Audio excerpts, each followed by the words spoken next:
എല്ലാവർക്കും നമസ്കാരം. ഹൃദയനിർഭരം ധ്യാനത്തിന്റെ ഈ 38-ാം എപ്പിസോഡിലേക്ക് എല്ലാവരെയും ഹൃദയപൂർവ്വം സ്വാഗതം ചെയ്യുന്നു. നമ്മുടെ ഈ പരിപാടി നമുക്കായി അവതരിപ്പിക്കുന്നത് ഹാർട്ട്ഫുൾനെസ് കേരളയുടെ റീജിയണൽ ഫെസിലിറ്റേറ്ററായ ശ്രീ കെ യു മോഹൻ. സ്വാഗതം മോഹനേട്ട. നമസ്തേ ഇന്ദു. നമ്മുടെ ഈ പരിപാടിയിൽ പതിവ് പോലെ 2 പ്രധാന സെഗ്മെന്റുകളാണുള്ളത്. ആദ്യം ഒരു ചോദ്യോത്തരവേളയും അതിനുശേഷം ഓഫ്ലൈനായി സത്സംഗവും 9 മണി മുതൽ 9:15 വരെ സാർവലൗകിക പ്രാർത്ഥനയും. അപ്പൊ നമുക്ക് ആദ്യം ഒരു സെന്ററിങ് ചെയ്തതിനു ശേഷം പരിപാടിയിലേക്ക് കടക്കാം. മൃദുവായി കണ്ണുകൾ അടയ്ക്കുക. നമ്മുടെ ഹൃദയത്തിലുള്ള ദിവ്യ സാന്നിധ്യവുമായി നമുക്ക് സ്നേഹപൂർവം കണക്ട് ചെയ്യാം.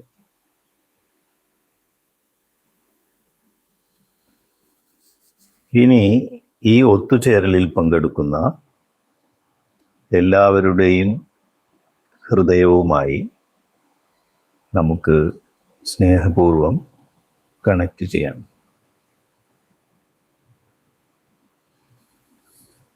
പരസ്പരം കണക്ട് ചെയ്തിരിക്കുന്ന ഹൃദയനിർഭരമായ ഈ അവസ്ഥയിൽ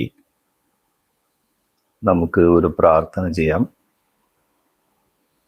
നമ്മുടെ ഈ ഒത്തുചേരൽ എല്ലാവരുടെയും സമഗ്രമായ പുരോഗതിക്ക് അനുയോജ്യമാവട്ടെ എന്ന സങ്കല്പത്തിൽ പ്രാർത്ഥനാ നിർഭരമായി നമുക്ക് 2 മിനിറ്റ് ഇരിക്കാം.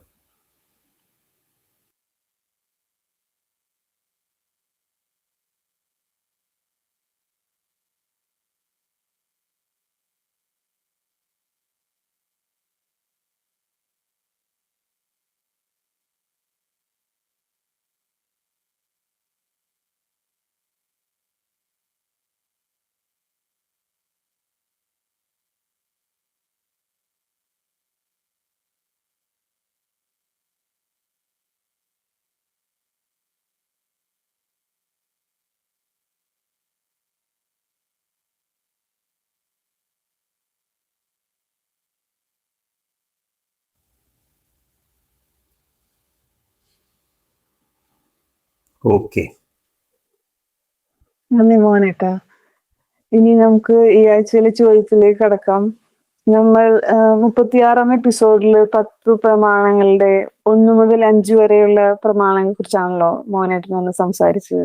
അപ്പൊ അതിന്റെ തുടർച്ചയായിട്ട് ഇന്ന് നമുക്ക് 6 മുതൽ 10 വരെയുള്ള പ്രമാണങ്ങളെ പറ്റി മോഹനേട്ടൻ അവയുടെ പ്രാധാന്യത്തെ കുറിച്ച്, അവ പ്രായോഗികമായി എങ്ങനെയാണ് പരിശീലിക്കേണ്ടത് തുടങ്ങിയ കാര്യങ്ങളൊന്നും ഞങ്ങളോട് സംസാരിക്കാം.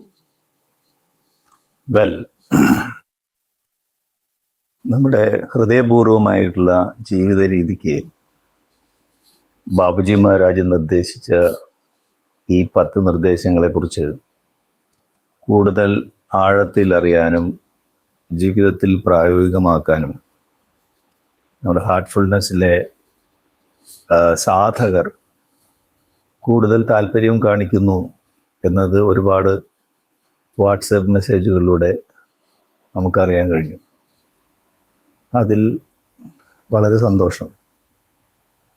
അപ്പോൾ അവർ തന്നെയാണ് പല മെസ്സേജുകളിലും ചോദിച്ച്, കഴിഞ്ഞ വീഡിയോ 1 മുതൽ 5 വരെ പറഞ്ഞു കഴിഞ്ഞിട്ട് പെട്ടെന്ന് നിർത്തി, ഇപ്പോൾ 6 തൊട്ട് 10 വരെയുള്ള നിർദ്ദേശങ്ങളുടെ ആകത്തുക ഒന്ന് പറയാമോ എന്ന് പല പ്രേക്ഷകരും നമ്മളോട് ചോദിച്ചിരുന്നു. അതുകൊണ്ടാണ് ഈ എപ്പിസോഡ്. അപ്പോൾ ചാർജി മഹാരാജ് പറയാറുണ്ട്, ജീവിച്ചിരിക്കുന്ന മഹാഗുരുക്കന്മാരുടെ ആത്മീയമായിട്ടുള്ള പ്രവർത്തനങ്ങൾക്ക് 3 ഘടകങ്ങളുണ്ട്. ഒന്ന്, പ്രകാശിത ലോകത്തിലുള്ള അവരുടെ ഗുരുപരമ്പര അനുവദിക്കുന്ന അത്രയും ആത്മീയമായ പ്രവർത്തനം മാത്രമേ ഭൂമിയിൽ ജീവിച്ചിരിക്കുന്ന ഗുരുവിന് ചെയ്യാൻ കഴിയും. അപ്പോൾ ആത്മീയ പ്രവർത്തനങ്ങൾക്ക് പെർമിഷൻ ആവശ്യമാണ്. മറ്റൊന്ന്, ഭൂമിയിലുള്ള ജീവിച്ചിരിക്കുന്ന ഗുരുവിൻ്റെ ഇച്ഛാശക്തിയും താല്പര്യവും ആ സമയത്ത് പ്രധാനമാണ്. അപ്പോൾ അത് ജീവിച്ചിരിക്കുന്ന ഗുരുവിനെയും ആശ്രയിച്ചിരിക്കുന്നു. മൂന്നാമതൊരു ഘടകം കൂടിയുണ്ട്. അതായത് ആത്മീയ സാധകന്റെ സഹകരണം. ഈ 3 ഘടകങ്ങളും സമഞ്ജസമായി യോജിക്കുമ്പോഴാണ് ഒരു ആത്മീയ സാധകന് ആത്മീയ പുരോഗതി ലഭിക്കുന്നത്, അല്ലെങ്കിൽ മാസ്റ്റേഴ്സ് അവരുടെ മേലെ വർക്ക് ചെയ്യും.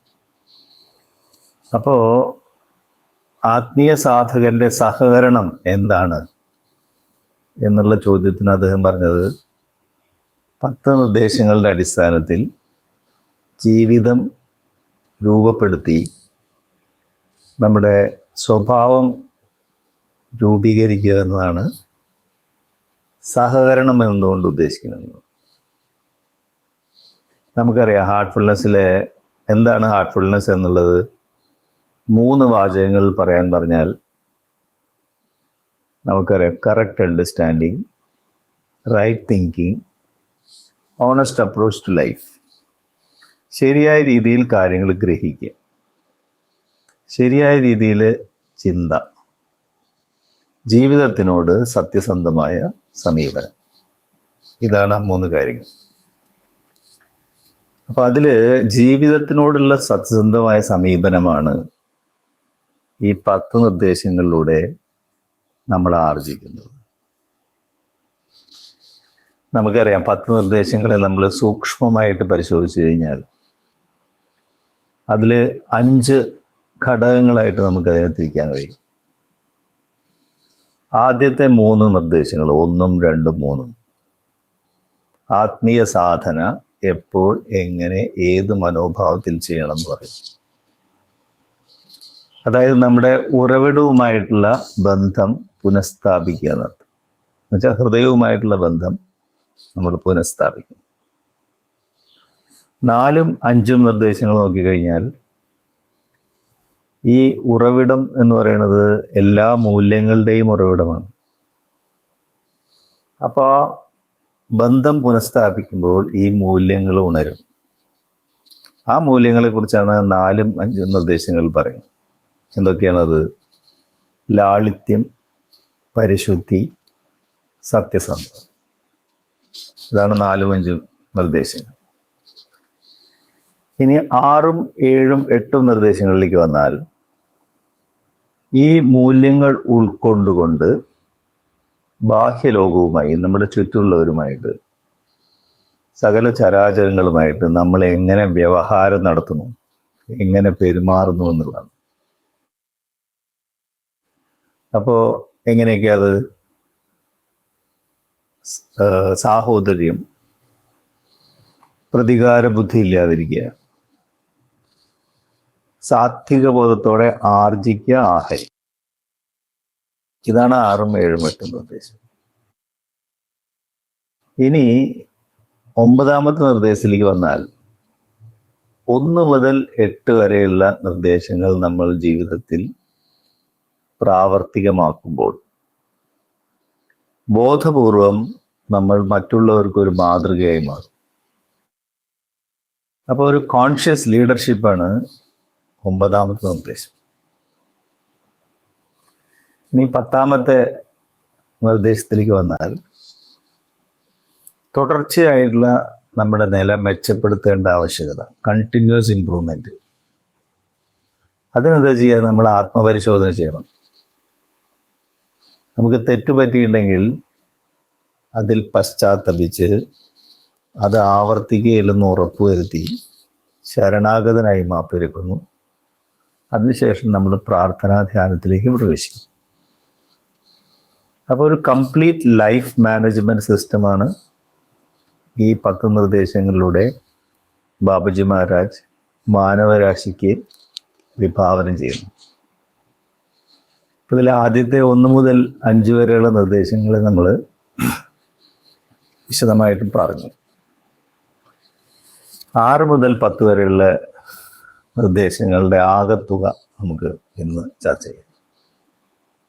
6-ാമത്തെ നിർദ്ദേശത്തിലേക്ക് വന്നാൽ നമ്മൾ പറഞ്ഞു സാഹോദര്യം എന്നുള്ളതാണ്. സാഹോദര്യം എന്ന് പറഞ്ഞാൽ നമ്മളെല്ലാവരും സഹോദരി സഹോദരന്മാർ ആണ് നമ്മൾ പ്രതിജ്ഞ ചെയ്യാറ്. എന്താ കൊണ്ട് ഉദ്ദേശിക്കുന്നത്?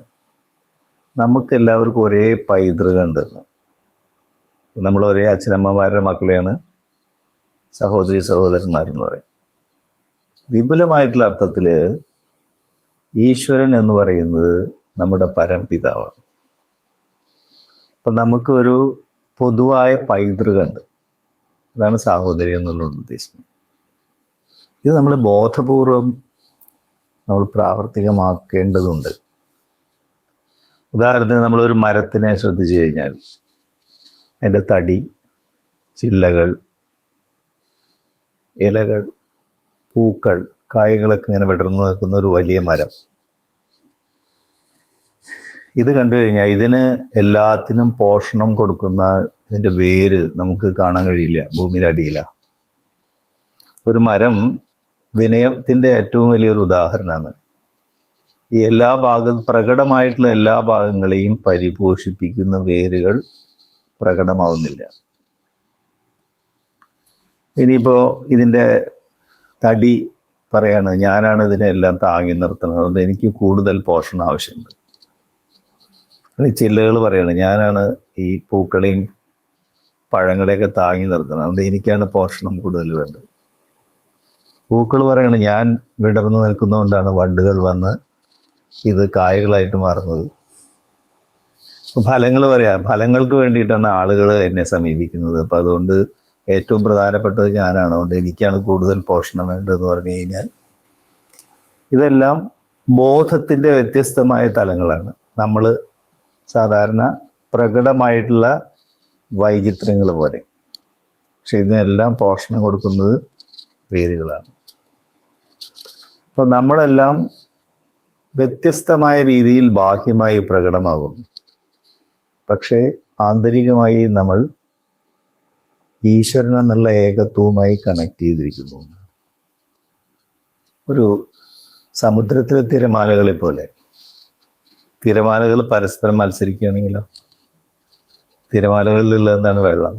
ആഴക്കടലിൽ ശാന്തമായ സമുദ്രത്തിലും വെള്ളമാണ്. അപ്പോൾ ഇതുപോലെയാണ് നമ്മുടെ വ്യത്യസ്തമായിട്ടുള്ള ബോധം എന്ന് പറയുന്നത്. ഒരേ ഉറവിടം പ്രകടമാവുന്നു വ്യത്യസ്തമായിട്ട്. ഇപ്പോൾ വെള്ളം എന്ന് പറഞ്ഞാൽ വെള്ളത്തിന് നമുക്കറിയാം 4 അവസ്ഥകളുണ്ട്. ഐസ് വെള്ളമായിട്ടുണ്ടാവും, നീരാവി, സൂര്യനിലെ അവസ്ഥ, പ്ലാസ്മ സ്റ്റേറ്റ്. ഇതെല്ലാം എന്താണ്? H2O, ഹൈഡ്രജനും ഓക്സിജനും 2:1 എന്നുള്ള അനുപാതത്തിൽ യോജിക്കുന്നതാണ്. സാധാരണ പറയാറുണ്ട്, നമ്മൾ ഒന്നാമെന്ന് അറിയണമെങ്കിൽ നമ്മളെല്ലാവരും സൂര്യനിലേക്ക് ഒന്ന് പോയി നോക്കിയാൽ മതി. നമ്മളെല്ലാവരും പ്ലാസ്മ സ്റ്റേറ്റിൽ ഒന്നാമെന്ന് വേഗം മനസ്സിലാവുന്നു. ഇനിയിപ്പോൾ നമ്മുടെ ഹാർട്ട്ഫുൾനെസ്സിൽ നമ്മൾ പറയില്ലേ, heart region, mind region, central region. ഇതൊക്കെ വ്യത്യസ്തമായിട്ട് പറയുമെങ്കിലും ഇതെല്ലാം പരസ്പരം ഇന്റർ കണക്റ്റഡ് ആണ്. അതുപോലെയാണ് ഈ സാഹോദര്യം എന്നുള്ള വസ്തുത. ഇത് ബോധപൂർവം നമ്മൾ പ്രാവർത്തികമാക്കേണ്ട ഒരു ഗുണവിശേഷം. ഇനി 7-ാമത്തെ നിർദ്ദേശത്തിലേക്ക് വന്നാൽ പ്രതികാര ബുദ്ധി ഇല്ലാതിരിക്കുക.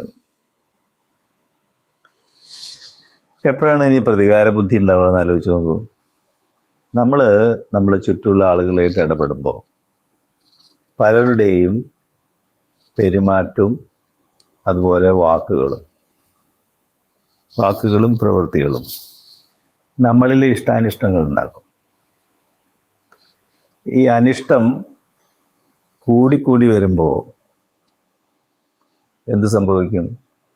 നമുക്ക് അവരോട് പ്രതികാരം എടുത്ത് കളയാൻ തോന്നും. അപ്പോൾ ഇനി നമ്മൾ വേറൊരു സാഹചര്യം ആലോചിക്കുക. നമുക്ക്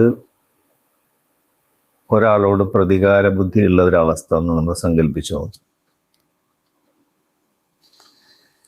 ആ സമയത്ത് നമ്മളിങ്ങനെ ജ്വലിച്ചുകൊണ്ട് നിൽക്കുകയാണ്.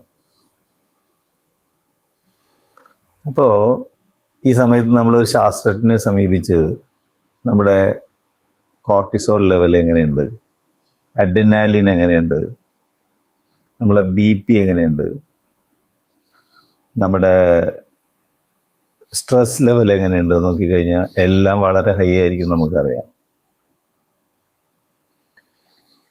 അപ്പോൾ ഇതെല്ലാം ഹൈ ആകുമ്പോൾ എന്താ സംഭവിക്കുക? നെഗറ്റീവ് എൻസൈംസ് ഹൈ ആകുമ്പോൾ പോസിറ്റീവ് എൻസൈംസ് കുറയും. സീറോട്ടോണിൻ അങ്ങനെയുള്ള ഡോപ്പമിൻ ഇങ്ങനെയുള്ള എൻസൈംസിന്റെ ലെവൽ താഴും. അപ്പം എന്ത് സംഭവിക്കും? നമ്മളെ ഉറക്കം നഷ്ടപ്പെടും. സ്ഥിരമായിട്ട് നമ്മുടെ ഉറക്കം നഷ്ടപ്പെട്ടാലോ നമ്മുടെ ആരോഗ്യം ക്ഷയിക്കാൻ തുടങ്ങും. അപ്പം എന്താണ് വാസ്തവത്തിൽ സംഭവിക്കുന്നത്? നമ്മൾ വേറൊരാളോട് പ്രതികാര ബുദ്ധി ഉള്ളതുകൊണ്ട് നമ്മളെ തന്നെ ശിക്ഷിക്കുന്ന ഒരവസ്ഥ നമുക്ക് കാണാൻ കഴിയും. അതുകൊണ്ടാണ് മഹാഭാരതത്തിൽ പാഞ്ചാലി വസ്ത്രാക്ഷേപത്തിന് ശേഷം പാഞ്ചാലിയുടെ പ്രതികാര ബുദ്ധി ഒന്ന് ആലോചിച്ച് നോക്കൂ. അതിനെ ശമിപ്പിക്കുന്നത് ഭഗവാൻ ശ്രീകൃഷ്ണനാണ്. അദ്ദേഹം പറയും, തെറ്റ് ചെയ്തത് ദുര്യോധനല്ലേ, അതിന് നീ എന്തിനാണ് ശിക്ഷ അനുഭവിക്കുന്നത് സ്വയം ഉരുകിയിട്ട്? അപ്പൊ പ്രതികാരം എന്ന് പറയുന്നത് പാപമാണെന്ന് പറയും അദ്ദേഹം. അതുകൊണ്ടാണ് ബൈബിളിൽ വെഞ്ചൻസ് ഇസ് ഹിസ്, പ്രതികാരം ഈശ്വരൻ്റെതാണ്, മനുഷ്യൻ്റെ അല്ല എന്ന് പറയും. ഭഗവാൻ പറയും പാഞ്ചാലിയോട്, പ്രതികാരത്തിന് പകരം നീ നീതിയെക്കുറിച്ച് ആലോചിക്കും. രാജ്ഞിയായിട്ടുള്ള നിനക്ക് ഇങ്ങനത്തെ ഒരു അനുഭവം ഉണ്ടായിന്ന് വെച്ചാൽ ദുര്യോധനന്റെ ഭരണത്തിൽ സാധാരണ സ്ത്രീയുടെ അവസ്ഥ എന്തായിരിക്കും? അപ്പോൾ സാധാരണ സ്ത്രീക്ക് നീതി കിട്ടേണ്ടത് അനിവാര്യമാണ്. അപ്പോൾ നീതിയെക്കുറിച്ച് ആലോചിക്കുക. അപ്പോൾ ഒരു മഹായുദ്ധത്തിൻ്റെ ആവശ്യം ഉണ്ടാവും, അതിനുവേണ്ടി തയ്യാറെടുപ്പ് ആവശ്യമാണ്. അപ്പോൾ ഇപ്പോൾ ദുര്യോധനോട് മാപ്പ് കൊടുക്കുക. അതിലാണ് ദുര്യോധനന്റെ പതനം ആരംഭിക്കുന്നത്. അപ്പോൾ പ്രതികാരം പാപമാണെന്നും നീതിബോധം പുണ്യമാണെന്നുമാണ് അവിടെ പറയുന്നത്. അപ്പോൾ എന്താണ് നമ്മൾ ചെയ്യേണ്ടത് ഈ സാഹചര്യത്തിൽ? പ്രതികാര ബുദ്ധി വരുന്ന സമയത്ത് നമ്മൾ അതിനെ സമഗ്രമായ ഒരു വിരാമം എടുക്കാതെ, പോസ്, പവർ ഓഫ് പോസ് നമ്മൾ പറയാറില്ല, അതിനുശേഷം അതിനെക്കുറിച്ച് സമഗ്രമായിട്ട് ചിന്തിക്കുക. അതിനുശേഷം നമ്മളത് പരിപൂർണമായിട്ടും മറന്നുകളെ മാപ്പ് കൊടുക്കും. ആ സമയത്ത് നമ്മുടെ ഹൃദയത്തിനെ ശ്രദ്ധിച്ചാൽ നമ്മുടെ ഹൃദയത്തിനൊരു വികാസം സംഭവിക്കുന്നു നമുക്ക് കാണാൻ കഴിയും. അപ്പോൾ ഈ പ്രതികാര ബുദ്ധി തന്നെ നമ്മളെ ഹൃദയത്തിൻ്റെ വികാസം അല്ലെങ്കിൽ ആത്മീയ പുരോഗതിയിലേക്ക് മാറുന്ന ഒരു കാഴ്ച നമുക്ക് കാണാൻ കഴിയും. ഇതാണ് 7ാമത്തെ നിർദ്ദേശം നമുക്ക് തരുന്ന അർത്ഥം. ഇനി 8ാമത്തെ നിർദ്ദേശത്തിലേക്ക് വന്നാലോ? സാത്വിക ബോധത്തോടെ ആർജിക്കുക, ആഹരിക്കുക എന്നാണ്. ഇതുകൊണ്ട് എന്താ ഉദ്ദേശിക്കുന്നത്? നമുക്കറിയാം നമ്മുടെ നിലനിൽപ്പിന് 3 തലങ്ങളുണ്ട്. നമ്മുടെ ഭൗതിക ശരീരം, സൂക്ഷ്മ ശരീരം, സ്ഥൂല ശരീരം, സൂക്ഷ്മ ശരീരം, കാരണ ശരീരം. ഇങ്ങനെ 3 ലെവലുള്ളത്. എല്ലാ സൃഷ്ടിയിലും അങ്ങനെ തന്നെയാണുള്ളത്. ഇനി ഇതിൽ ഒരു ലെവലിൽ നമ്മൾ ചെയ്യുന്ന കാര്യങ്ങൾ മറ്റ് ലെവലുകളെ ബാധിക്കും. ഉദാഹരണത്തിന് നമ്മൾ ഭക്ഷണം പാകം ചെയ്യുന്ന വിചാരിക്കും. അപ്പോൾ ദിവ്യസ്മരണയിലാണ് നമ്മൾ ഭക്ഷണം പാകം ചെയ്യുന്നതെങ്കിൽ അത് പ്രസാദമായിട്ട് മാറും. ഇനി കഴിക്കുന്ന ആള് ദിവ്യസ്മരണയിലാണ് അത് ഭക്ഷണം ആഹരിക്കുന്നത് വിചാരിക്കുക. അപ്പോൾ ആത്മീയമായിട്ടുള്ള പല പ്രശ്നങ്ങൾക്കും ഒരു പ്രസാദമായിട്ട് ഈ ഭക്ഷണം പരിഹാരമായിരിക്കും. അതായത് നമ്മുടെ സ്ഥൂലം, സൂക്ഷ്മം, കാരണം ഈ ശരീരങ്ങളിൽ ഒരു ലെവലിൽ നടക്കുന്നത് മറ്റ് ലെവലിനെ ബാധിക്കുന്നു എന്നാണ് നമുക്ക് മനസ്സിലാവുക. ഇനി പ്രപഞ്ചത്തിലെ സൃഷ്ടികൾ നോക്കുക, എന്തൊക്കെയുള്ളത്? ധാതുക്കൾ, പിന്നെ സസ്യങ്ങൾ, പിന്നെ മൃഗങ്ങൾ, മനുഷ്യരിൽ തന്നെ സാധാരണ മനുഷ്യരും യോഗികളും, അല്ലെങ്കിൽ പാപികളും പുണ്യവാന്മാരും നമുക്ക് പറയാം. ഈ ധാതുക്കൾ തൊട്ട് യോഗികൾ വരെയുള്ള ഈ സൃഷ്ടിയിൽ എന്താണ് വ്യത്യാസം നോക്കിക്കഴിഞ്ഞാൽ ഈ 3 തലങ്ങൾ തമ്മിലുള്ള വ്യത്യാസമാണ്. അതായത് സ്ഥൂല ശരീരത്തിനും സൂക്ഷ്മ ശരീരത്തിനും കാരണ ശരീരത്തിനും എത്രമാത്രം സ്വാതന്ത്ര്യമുണ്ട് എന്നുള്ളതിനെ ആശ്രയിച്ചിട്ടാണ് ഒന്ന് ധാതുവായിട്ട് മാറണം, മറ്റൊന്ന് യോഗിയായിട്ട് മാറണം. നമ്മൾ ധാതുക്കളെ ശ്രദ്ധിച്ചു കഴിഞ്ഞാൽ അതിൽ ഈ 3 ശരീരങ്ങളും പരസ്പരം ഇഴുകിക്കിടക്കുന്നു. ഇതെല്ലാം കൂടി ഒന്ന് ചേർന്ന് അത് വൈബ്രേറ്റ് ചെയ്യുന്നു. ആ വൈബ്രേഷനാണ് ഒന്നിനെ ഇരുമ്പാക്കുന്നു, മറ്റൊന്നിനെ സ്വർണ്ണാക്കുന്നു, വേറൊന്നിനെ അലുമിനിയാക്കി മാറ്റുന്നു. ഇനി ഈ സസ്യങ്ങളിലേക്ക് വന്നാലും അല്പം കൂടി സ്വാതന്ത്ര്യമുണ്ടെങ്കിലും താരതമ്യേന ഈ 3 ശരീരങ്ങളും ഒരുമിച്ച് ചേർന്ന് കിടക്കും. ഒരു തലത്തിൽ സംഭവിക്കുന്നത് അടുത്ത തലത്തിൽ കാര്യമായിട്ടുള്ള ചലനങ്ങൾ ഉണ്ടാക്കുന്നില്ല, അല്ലെങ്കിൽ അത് ഒരുമിച്ചാണ് വൈബ്രേറ്റ് ചെയ്യുന്നത്. ഇനി മൃഗങ്ങളിലേക്ക് വന്നാലോ അല്പം കൂടി ഈ 3 ശരീരങ്ങൾക്കും സ്വാതന്ത്ര്യമുണ്ട്. മനുഷ്യനിലേക്ക് വരുമ്പോൾ കൂടുതൽ സ്വാതന്ത്ര്യമുണ്ട്. യോഗികളിലേക്ക് വരുമ്പോഴോ അതിന് പരിപൂർണ സ്വാതന്ത്ര്യമാണ്. അപ്പോൾ 3 ശരീരങ്ങളും പരിപൂർണ സ്വാതന്ത്ര്യം എന്ന് പറഞ്ഞാൽ സൂക്ഷ്മ ശരീരത്തിന് ഇച്ഛാശക്തി അനുസരിച്ച് യോഗിക്ക് പ്രപഞ്ചത്തിൽ എവിടെ വേണമെങ്കിലും യാത്ര ചെയ്ത് അദ്ദേഹത്തിൻ്റെ ഉദ്ദേശം നിറവേറ്റാവുന്നതാണ്. വേറെ അർത്ഥത്തിൽ ഈ സൂക്ഷ്മ ശരീരം പ്രപഞ്ചം മുഴുവൻ വ്യാപിക്കാനുള്ള സാധ്യതയുണ്ട്. ഉദാഹരണത്തിന് നമ്മൾ വിവേകാനന്ദ സ്വാമികൾ, അദ്ദേഹത്തിന് പ്രകാശിത ലോകത്തിൽ നിലനിൽക്കാം, അദ്ദേഹത്തിൻ്റെ ആത്മാവിനെ ഭൂമിയിൽ നിലനിന്നുകൊണ്ട് ആത്മീയമായിട്ടുള്ള പ്രവർത്തനങ്ങൾ നടത്തുകയും ചെയ്യാം. നമുക്കറിയാം നമ്മുടെ ഹാർട്ട്ഫുൾനെസ്സിലെ പ്രിസെപ്റ്റർമാർ. ഇപ്പോൾ പ്രിസെപ്റ്റർ കേരളത്തിലിരിക്കുന്നു, ഒരു സിറ്റിംഗ് എടുക്കേണ്ട അഭ്യാസി ഹൈദരാബാദിലിരിക്കുന്നു. സിറ്റിംഗ് വർക്ക് ചെയ്തില്ലേ? എങ്ങനെയത്?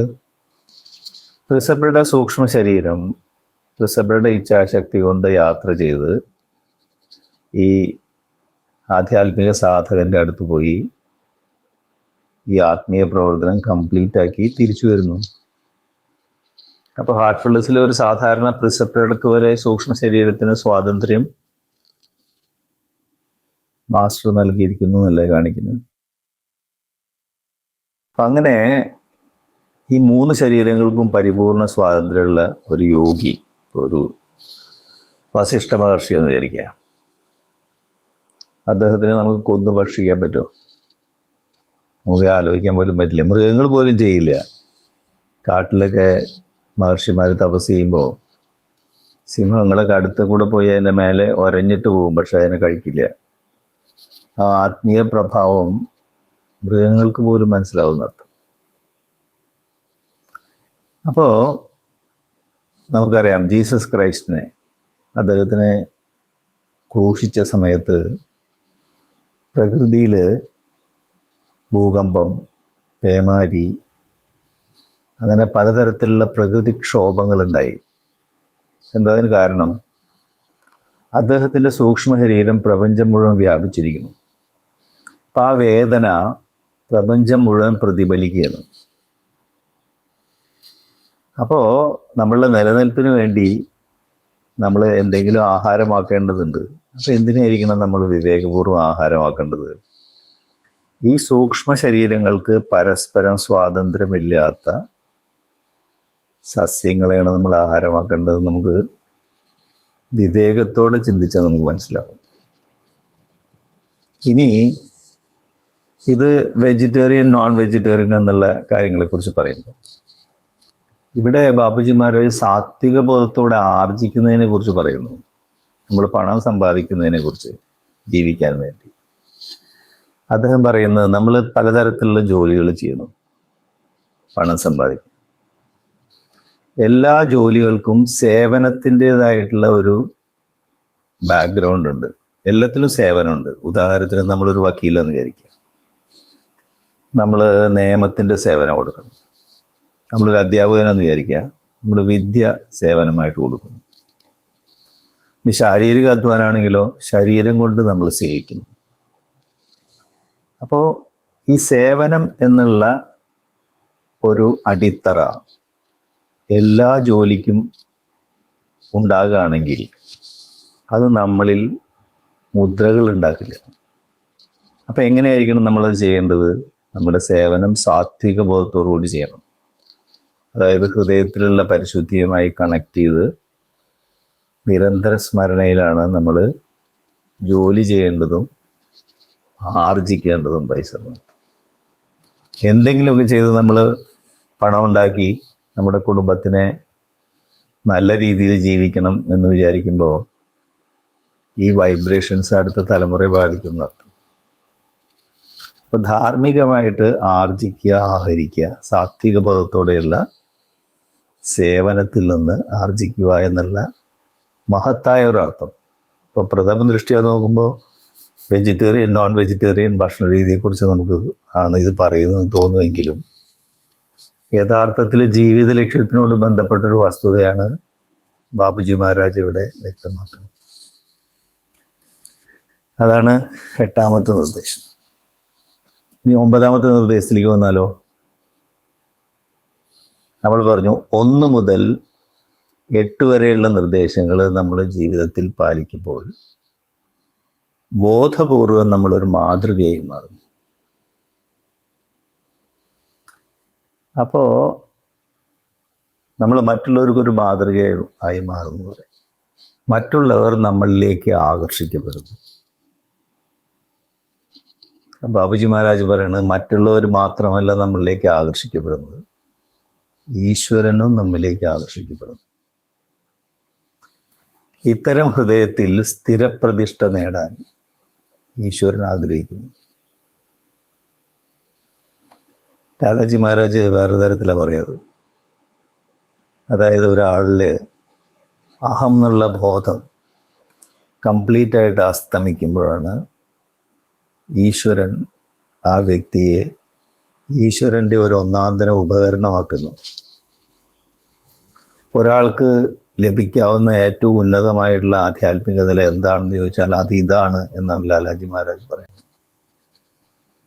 അതായത് മറ്റുള്ളവരിൽ ഭക്തി സ്നേഹഭാവങ്ങൾ ഉണർത്തത്തക്ക വിധം നമ്മുടെ ജീവിതം നമ്മൾ രൂപീകരിക്കുക.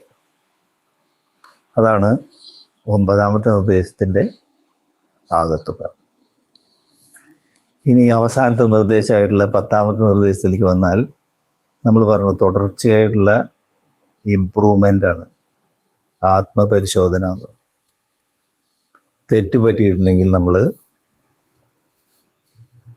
അത് ഇനി ആവർത്തിക്കുകയില്ല എന്ന ഉറപ്പുവരുത്തി ശരണാഗതനായി മാപ്പിരക്കേണ്ടതുണ്ട്. എപ്പോഴാണ് നമുക്ക് തെറ്റുപറ്റുക? ഈ ജൂതമതത്തിൻ്റെ അവരുടെ സിദ്ധാന്തം അനുസരിച്ച് പാപം പുണ്യത്തെക്കുറിച്ചുള്ള സങ്കല്പം വളരെ വ്യത്യസ്തമാണ്. അവിടെ എന്താണ് പാപം എന്ന് പറയുന്നത് എന്താണെന്നറിയാം? എപ്പോഴാണ് നമ്മൾ ദിവ്യസ്മരണയിൽ നിന്ന് വ്യതിചലിക്കുന്നുവോ അപ്പം ചെയ്യുന്ന കാര്യങ്ങളൊക്കെ പാപമായിട്ട് കിടക്കുന്നു. ഇത് ഹാർട്ട്ഫുൾനെസ്സിലേക്ക് വന്നാലും വളരെ വാസ്തവമാണ്. അപ്പം എപ്പോഴാണ് നമുക്ക് തെറ്റുപറ്റുക? നമുക്ക് കാര്യങ്ങൾ പെട്ടെന്ന് നടക്കണം. നമ്മളുടെ അത്യാഗ്രഹം, അഹങ്കാരം, ഇഷ്ടാനിഷ്ടങ്ങൾ, ഇതാണ് നമ്മൾ തെറ്റുപറ്റുന്ന വസ്തുതകൾ. അപ്പം ഇതിന് പകരം നമ്മളുടെ ആഗ്രഹങ്ങൾക്കും അഹങ്കാരത്തിനും പകരം സംതൃപ്തി അല്ലെങ്കിൽ കണ്ടൻമെൻ്റ് ആണ് നമ്മൾ നമ്മുടെ ഹൃദയത്തിൽ വികസിപ്പിച്ചെടുക്കുന്നതെങ്കിൽ ഈ പ്രശ്നമില്ല. അപ്പം ആ സംതൃപ്തി എന്നുള്ളതാണ് ഇതിനൊരു പരിഹാരം. ഇപ്പോൾ രാത്രി ഉറങ്ങാൻ നേരത്ത് ആ സമയം ആലോചിച്ച് നോക്കൂ. പ്രകൃതി സംതൃപ്തമായിട്ടുള്ള അവസ്ഥയിലാണ്. കാരണം വിശ്രമം, ഉറക്കം എന്നുള്ള ഐഡിയയിലാണുള്ളത്. നമ്മളും പ്രകൃതിയും അങ്ങനെയാണ്. അപ്പൊ പ്രകൃതിയിൽ ഈ കണ്ടന്റ്മെന്റ് അല്ലെങ്കിൽ സംതൃപ്തിയുള്ള സമയം നമ്മൾ തിരഞ്ഞെടുക്കുന്നത് എന്തുകൊണ്ടാണ്? ആ സമയത്ത് സമയത്തിന്റെ ആനുകൂല്യം ഉണ്ടെന്നുണ്ട്. ആ സമയത്ത് നമ്മൾ രാവിലെ മുതൽ വൈകുന്നേരം വരെ ചെയ്ത കാര്യങ്ങളെ ഒന്ന് വിലയിരുത്തുക. അറിയാതെ ചെയ്ത തെറ്റുകളിൽ പശ്ചാത്തപിക്കാനാവും. കാരണം അറിഞ്ഞുകൊണ്ട് ബോധപൂർവമാണ് തെറ്റ് ചെയ്യണമെന്ന് വെച്ചാൽ പിന്നെ പശ്ചാത്താപത്തിന്റെ പ്രശ്നമില്ല. നമ്മളതിൻ്റെ ഭോഗം അനുഭവിക്കുക മാത്രമേ ഒരു പരിഹാരമുള്ളൂ. അപ്പോ ഇവിടെ എന്തിനാണ് പശ്ചാത്തപിക്കുന്നത്? അത് ഇനി ആവർത്തിക്കുകയില്ല എന്ന് ഉറപ്പുവരുത്താൻ വേണ്ടിയിട്ടാണ്. പിന്നീട് ശരണാഗതി ഭാവം, നമ്മുടെ നിസ്സഹായാവസ്ഥ, പ്രാർത്ഥനാ നിർഭരത, ഈ അവസ്ഥയിലാണ് നമ്മൾ ജീവിത ലക്ഷ്യത്തിനോട് ബന്ധപ്പെട്ട ഈ പ്രാർത്ഥന ഉരുവിടുന്നത്. അപ്പോ ഇത് എവിടേക്കാണ് നമ്മളെ നയിക്കുന്നത് ചോദിച്ചു കഴിഞ്ഞാൽ, മഹത്തായിട്ടുള്ള ഉപനിഷത്ത് വചനങ്ങളാണ്. അസതോമ സദ്ഗമയ, തമസോമ ജ്യോതിർഗമയ. എന്നെ മായയിൽ നിന്ന് യാഥാർത്ഥ്യത്തിലേക്ക് നയിച്ചാലും അന്ധകാരത്തിൽ നിന്ന് വെളിച്ചത്തിലേക്ക് നയിച്ചാലും. അപ്പോ നമ്മളിത് എല്ലാം കൂടി നോക്കുമ്പോൾ നമ്മൾ യഥാർത്ഥത്തിൽ പശ്ചാത്തപിക്കേണ്ടത് എന്തിനെ കുറിച്ചാണ് എന്നുള്ളത് ഹാർട്ട്ഫുൾനെസ്സിനെ സംബന്ധിച്ചിടത്തോളം നമുക്ക് മനസ്സിലാവുക എന്താണെന്നറിയോ? ഈ 10 നിർദ്ദേശങ്ങളെ നമ്മൾ ഉറങ്ങാൻ നേരത്ത് പ്രാർത്ഥനയ്ക്ക് മുമ്പ് ഒന്ന് വായിക്കുക, ഒന്നൊന്നായിട്ട്. അതിൽ ഓരോ നിർദ്ദേശവും വായിച്ച് അത് നമ്മുടെ ജീവിതത്തിൽ അന്ന് പ്രാവർത്തികമാക്കാൻ പറ്റിയോ എന്ന് ചിന്തിക്കുക, ആത്മപരിശോധന നടത്തുക. നമുക്ക് ജീവിതത്തിൽ പരിപാലിക്കാൻ പറ്റാത്ത ഈ 10 നിർദ്ദേശങ്ങളെ കുറിച്ച് ഓർത്താണ് നമ്മൾ പശ്ചാത്തപിക്കേണ്ടത്. ഹാർട്ട്ഫുൾനെസ് അഭ്യാസിയെ സംബന്ധിച്ചിടത്തോളം വളരെ എളുപ്പമാണ്. പിന്നെയോ, ഇനി അത് ആവർത്തിക്കില്ല. ഈ നിർദ്ദേശം നമ്മൾ അടുത്ത ദിവസം മുതൽ നമ്മുടെ ജീവിതത്തിൽ പ്രാവർത്തികമാക്കും എന്ന് ഉറപ്പുവരുത്തിയതാണ് നമ്മൾ ശരണാഗതരായി മാപ്പിരക്കേണ്ടത്.